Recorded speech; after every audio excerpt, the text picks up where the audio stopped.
Alrighty, welcome back everyone. We just talked about the transfer portal coming up and some of the things to expect, some players to watch, and some players that have already made their intentions known to enter the portal. But let's get to some spring game takeaways. And we have UGA, Ohio State, LSU, and Florida for you today.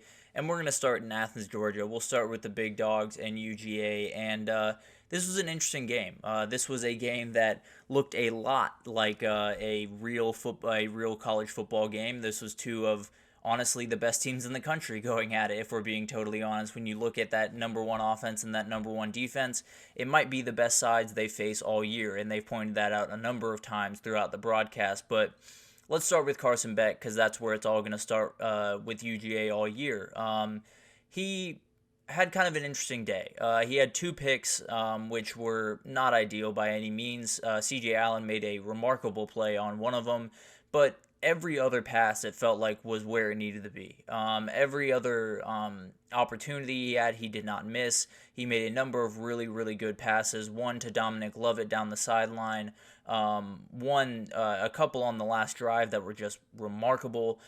So Carson Beck, although you see those two picks and you get a little bit nervous, I think that's just a product of facing the defense that he was facing. And it might just be the best one he faces all year.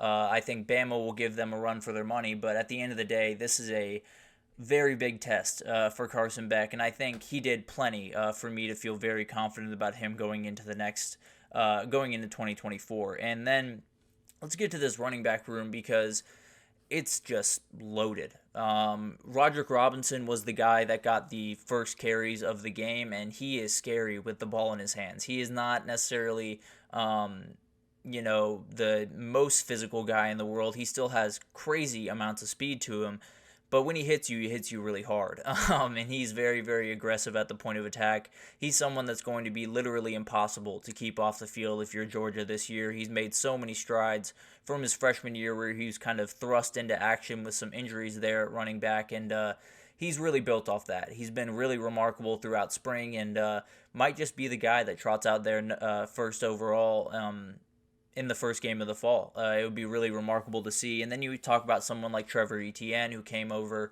from Florida, and he showed exactly what I needed him to show. If you're a Georgia fan, I think you're watching this thinking, Etienne, you'd love for him to be the guy, the go-to guy every single down. But when you have the number of running backs they do, it's going to be really hard for that to be the case. So with Etienne, it's all about his speed. It's all about his receiving ability. It's all about his ability to kind of keep defenses on their toes, and he did that really, really well on Saturday. It felt like he was getting more and more comfortable in the offense, and I tend to think he'll still be the starter just because I think he'll make more and more strides throughout, the summer into the fall camp, but there's a number of guys that could do it. They could send out Andrew Paul, who had an incredible day on Saturday and ran very physically as well. They could send him out there, and they would have no problem.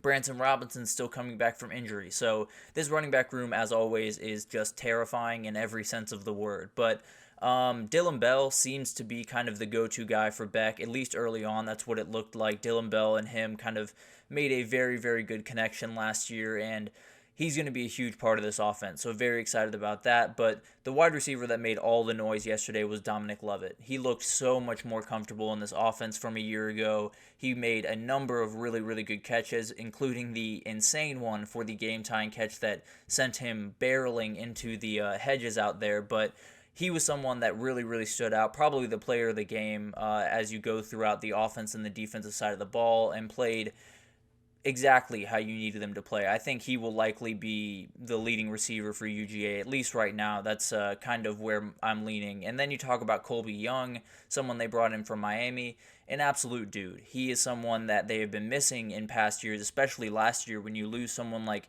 A.D. Mitchell to Texas. They didn't really have that 50-50 guy in the end zone. Now, they use Brock Bowers from time to time there, but having Colby Young is an absolute luxury. I think he will be the touchdown leader on this team. I think he'll be absolutely huge for this team in the red zone. And whenever you have a guy that you can just throw it up and feel comfortable that he's going to come down with it. It is a luxury that not everyone has. So Colby Young's going to be huge for them. On the defensive side of the ball, the younger defenders really looked the part. It felt like KJ Bolden, he made a couple of mistakes early on, but he got more and more comfortable as it went on. Ellis Robinson, the exact same. Chris Cole had a couple of nice plays. You had Justin Williams that did a number of nice things. So UGA is doing what they always do. They have NFL guys just littered all over this team. It's just ridiculous to see what they can do on both sides of the ball.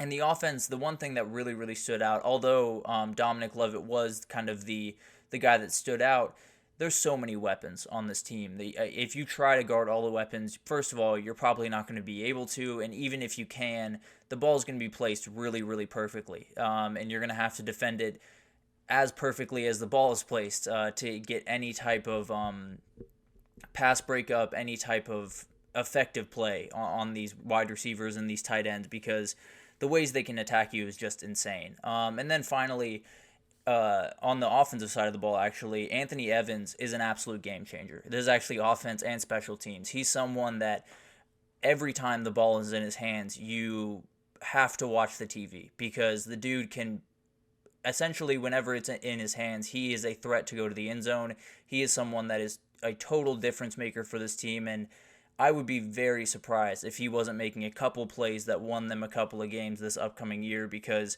with him returning punts, it is as big of a game changer you can have in that position across the country. And then CJ Allen on the defensive side of the ball, he's the guy.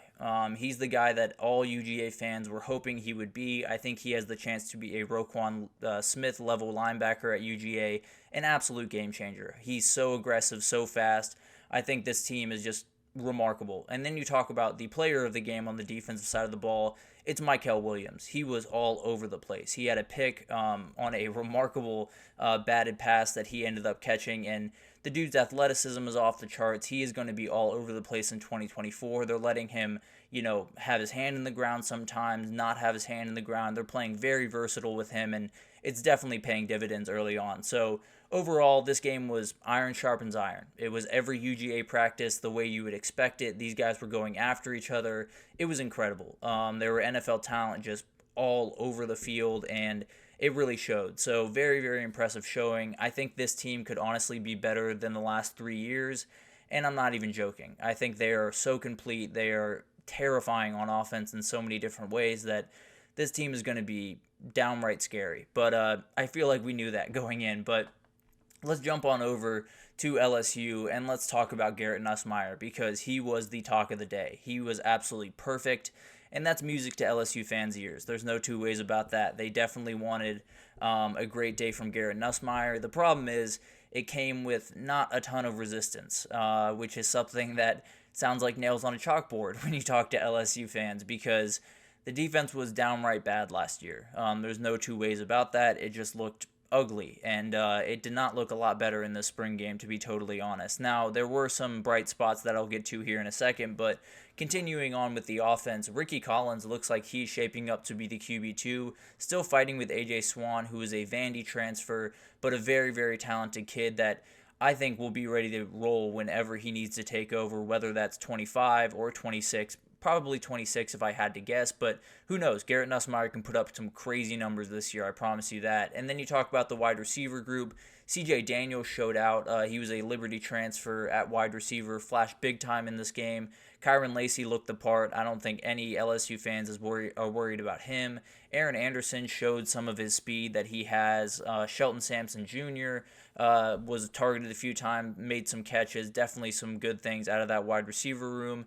Chris Hilton had a big-time drop earlier in the game that definitely could hurt him a little bit. I mean, this is a loaded wide receiver room, and Chris Hilton is kind of in that gray area of that room. So it'll be interesting to see what happens with him if he's rolling with the ones once fall camp comes around. It'll be interesting to see if he, jumps in the portal. You don't know what conversations are happening right now. So it'll be really interesting to see what happens with that group in particular, because it's a very deep group with a ton of very talented guys that would be getting plenty of offers right now if they were in the portal. And then Kamarion Pimpton, a tight end, looked very, very smooth. He was someone coming out of high school that a lot of people were after. He's, I believe, 6'6", and just very smooth in his route running. I think him next to Mason Taylor is going to be a sight to behold. And then the O-line looked as everyone would expect, absolutely dominant. Will Campbell and Emory Jones holding down the corners of this offensive line is a remarkable luxury that Garrett Nussmeier has to build off of as a starter. So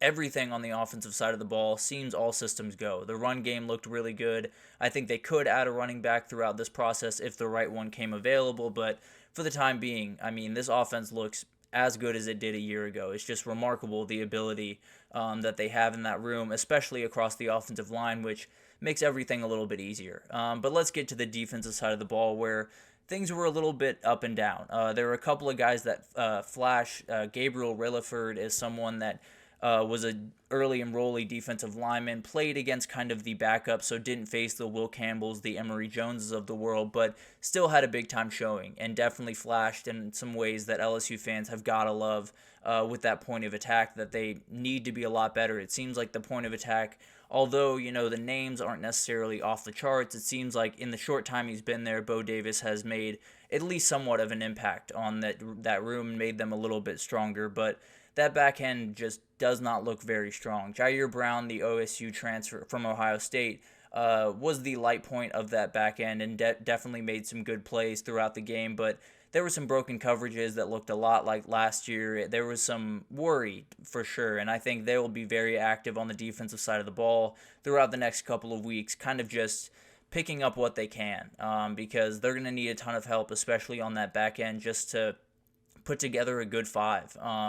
So LSU, you kind of walked out of there feeling like it's going to look a lot like 2023. Hopefully that changes throughout the next little bit, but for the time being, LSU feels like they might just get a repeat, which would not be ideal by any means. But let's move on to Ohio State, and this one was a really interesting one. It was a little bit all over the place. It felt like the quarterbacks, had very up and down days pretty much across the board, but the top two guys that we have to talk about are Will Howard and Devin Brown. For the most part, it felt like Will Howard was the most comfortable throughout the game, at least consistency-wise. It felt like Devin Brown missed a couple early on, but got more comfortable, started making some plays with his legs, did a number of really, really good things, but the guy that stood out was Julian Sayin to me. He made a couple of mistakes that are freshman mistakes. They're going to happen, but he looks like the quarterback that Ryan Day really wants for this offense, and I think he's going to have to wait a year for that to happen because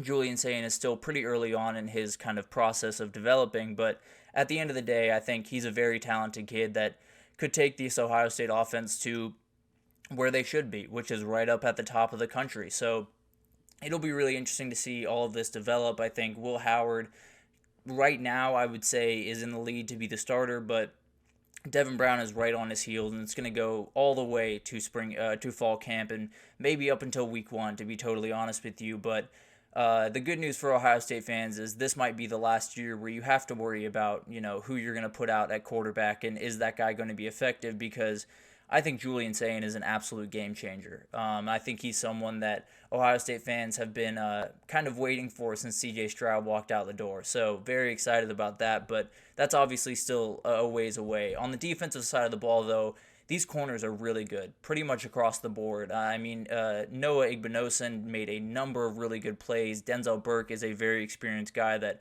I'm not worried about at all. But Jordan Hancock was the guy that really, really stood out. He made a number of really, really good plays. He is someone that is probably going to be a little bit rotational, might play a little bit of nickelback for them throughout the season, but he's awesome. He's someone that, you would usually have as an absolute lockdown corner, holding down a spot for quite some time, but it's not that way, and it's good for Ohio State because it just gives you even more depth on that back end. It honestly might be the best back end in the entire country, especially with the addition of Caleb Downs.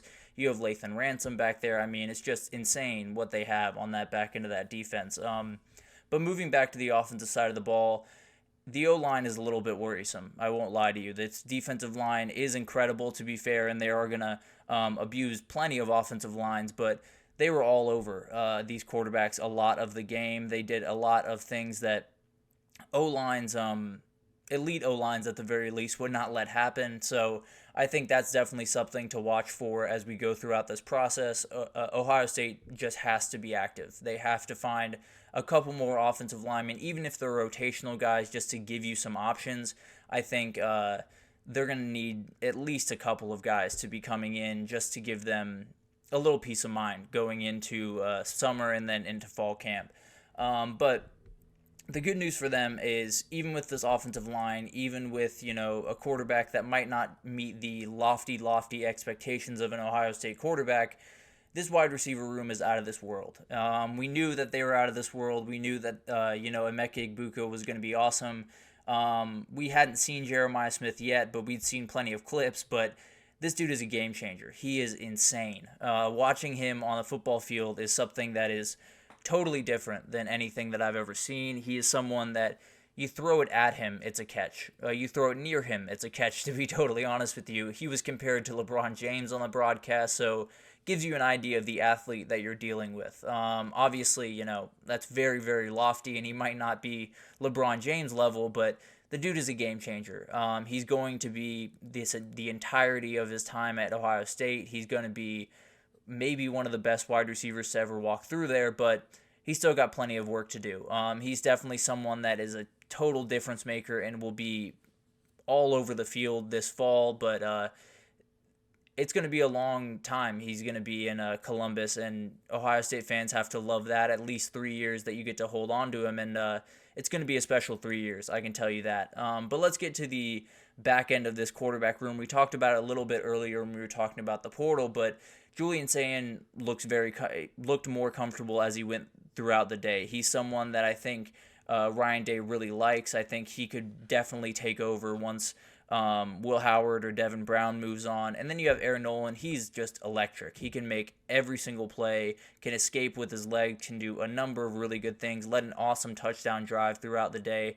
And it's just going to be incredible to watch this quarterback room kind of take shape, where everyone sits at the end of the day, and especially where everyone sits going into 2025, because I don't know what the plan is for Devin Brown. I don't know what Aaron Nolan and Julian Sayin are going to look like, but I tend to believe those are the two that are going to be battling it out for that position, and it's going to be something to behold. There's no two ways about that. So overall, this was a interesting showing from Ohio State. I think the defense, showed exactly who they are. They're going to be dominant. They're going to be absolutely all over the place this year, but definitely some worries throughout that entire thing, and definitely some things that they're going to have to clean up, especially at the offensive line. I think that's probably going to be the biggest area of emphasis, but most of the stuff is in place, and I think if you're Ohio State, you got to feel at least okay coming out of that game, and feel like you have the team that a lot of people expect you to have. But finally, let's roll through Florida here pretty quickly, because I'm taking up quite a bit of time with these two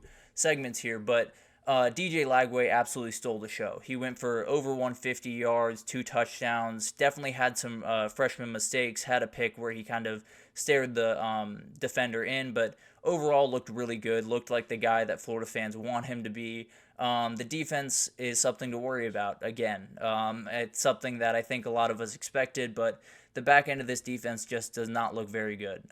Eugene Wilson was wide open for a touchdown pass from Graham Mertz early in the day.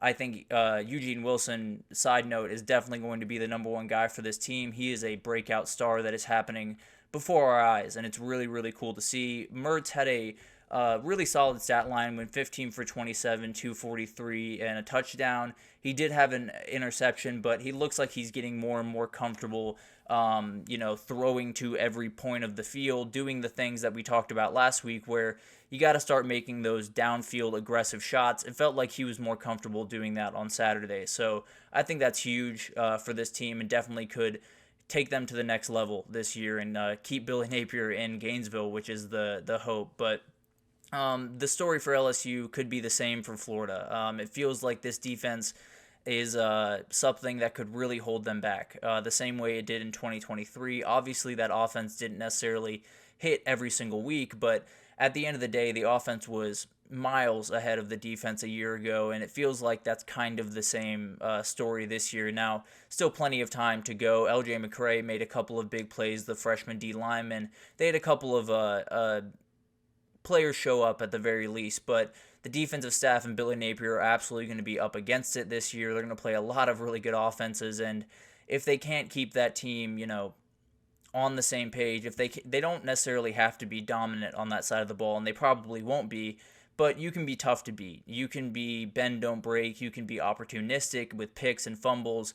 And I think that's kind of be the key to keep Billy Napier, in Gainesville for another year, keep this thing rolling, and hopefully, continue some good memories for Florida fans here down the road. But as you all know, spring's somewhat of a zero-sum game. You don't necessarily able to pull too much out of it, but there's, some breakout players. There's some things of that nature that definitely pop up.